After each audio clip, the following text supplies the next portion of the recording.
What if I told you that one simple change completely transformed my happiness at 60? No, it wasn't a new diet, meditation, or moving to a tropical island. It was something much simpler. I stopped interacting with my neighbors. Sounds extreme, maybe, but the peace, freedom, and joy I've found are priceless. And I'm not alone. Many people over 60 are realizing that setting boundaries leads to true happiness. In this video, I'll share my journey, why it worked, and how you can reclaim your peace too. But before we dive in, don't forget to subscribe. If you're looking for real-life tips on happiness, health, and motivation, this channel is for you. Now, let's get started. Number 1. The endless social pressure. For decades, I lived in the same suburban neighborhood, where being friendly was almost an unspoken rule. Every day I felt the pressure to engage in conversations I didn't want to have. There was always something: chats over the fence, invitations to unnecessary gatherings, people borrowing tools and never returning them, or even worse, those neighbors who loved to gossip. I would hear about people's divorces, family issues, and personal dramas, whether I wanted to or not. At first, I told myself that this was just normal life. But deep down, I felt exhausted. Every time I stepped outside, I had to put on a social mask, pretending to be interested in things that had no real impact on my life. And let's not even talk about the nosy ones. Some neighbors always wanted to know everything: where I was going, what I was buying, who was visiting. The constant invasion of privacy made my own home feel less like a retreat and more like a fishbowl. It reached a point where I started dreading simple things, like going for a walk or taking out the trash. Every action became an opportunity for unwanted interaction. Then one day, I had a realization. Why was I allowing this? Why was I sacrificing my peace for the sake of being neighborly? Number 2. The turning point. It all started one afternoon when I returned home from running errands. As soon as I pulled into my driveway, my neighbor Tom rushed over. "Hey buddy, I was just wondering, could you help me move some furniture this weekend?" Tom was always asking for favors, and every time I said yes, even when I didn't want to. But this time, something inside me snapped. I was tired. I didn't feel like helping. I didn't owe him anything. So, for the first time, I said, "Sorry, Tom, I have plans this weekend." It felt strange at first, almost like I was doing something wrong. But as I walked into my house, I felt something else: relief.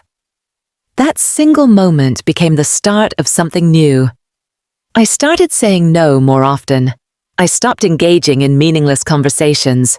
I didn't attend every neighborhood event. I slowly pulled back, and something incredible happened. My stress levels dropped. Number 3. Creating my own space. Once I distanced myself from the neighborhood noise, I started rediscovering things I loved. I spent more time in my backyard, reading books in peace. I took long walks without feeling the need to make small talk. I focused on hobbies like gardening, painting, and writing.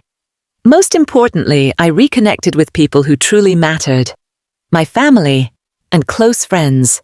Instead of wasting time on shallow conversations, I had meaningful discussions with people I actually cared about.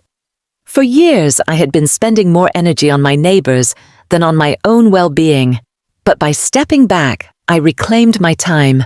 And guess what? The world didn't end. Nobody came knocking on my door, demanding my attention. Nobody cared as much as I thought they would. And that was the biggest lesson of all.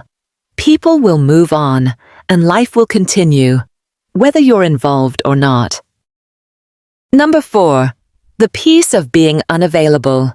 At first, my neighbors noticed the change.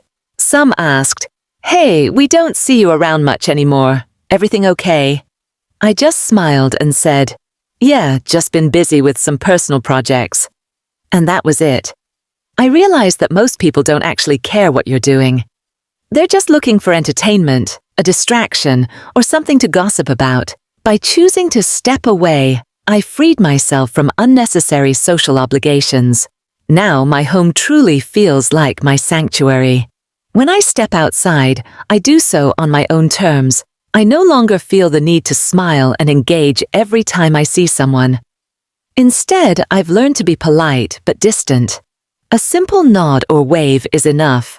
No forced conversations, no energy wasted. And let me tell you, this level of peace is something I wish I had discovered years ago. Number 5. Lessons I learned. If you're someone who feels drained by social expectations, here's what I've learned. You don't owe anyone your time. Just because someone wants to talk doesn't mean you have to. It's okay to set boundaries. Saying no doesn't make you a bad person. It makes you a person who values themselves. People will adapt. If you distance yourself, most people won't care as much as you think. Your happiness is your responsibility. If something is making you unhappy, change it. Now, at 60, I feel more at peace than ever.